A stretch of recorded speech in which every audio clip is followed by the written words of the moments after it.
Ces 50 km de pistes de ski alpin, la Bresse fait le plein de vacanciers en quête de glisse ou de farniente.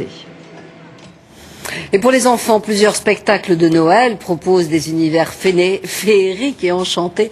C'est le cas de La Sorcière éphémère, comédie musicale pleine d'effets spéciaux, du 26 au 30 décembre au théâtre du Trianon. Valérie Gagé et Mathieu Drejoux.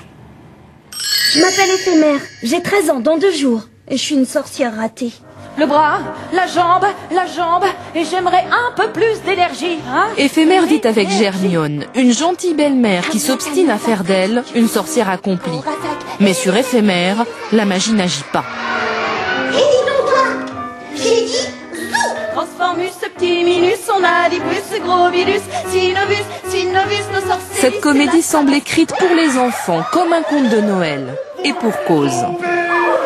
J'ai commencé à écrire une histoire pour ma fille. On avait épuisé la bibliothèque de lecture enfantine de la maison et puis elle voulait de nouvelles histoires. Alors j'ai commencé à lui raconter comme ça, en improvisant une histoire de sorcière.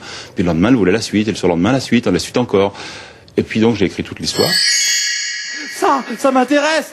Le spectacle mélange les tours de magie, les chansons et d'effrayants effets de lumière noire.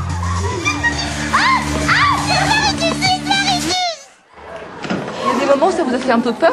Oui, où il y avait la grosse bête, là. Quand il s'est approché, on croyait qu'il allait tomber et nous manger.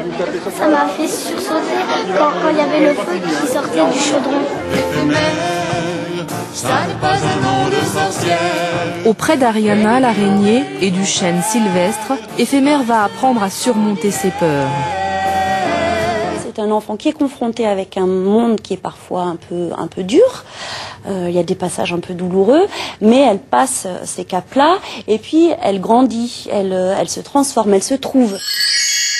Demain, nous ouvrons une grande entreprise de bonheur. Le bonheur pour tous. Ce spectacle enchanteur est sur les routes depuis 3 ans. Je ne boirai plus de jus d'escargot. C'est bien trop gluant et pas rigolo. Éphémère, la sorcière, peut-être pas tant que ça. La grenadine et les gâteaux.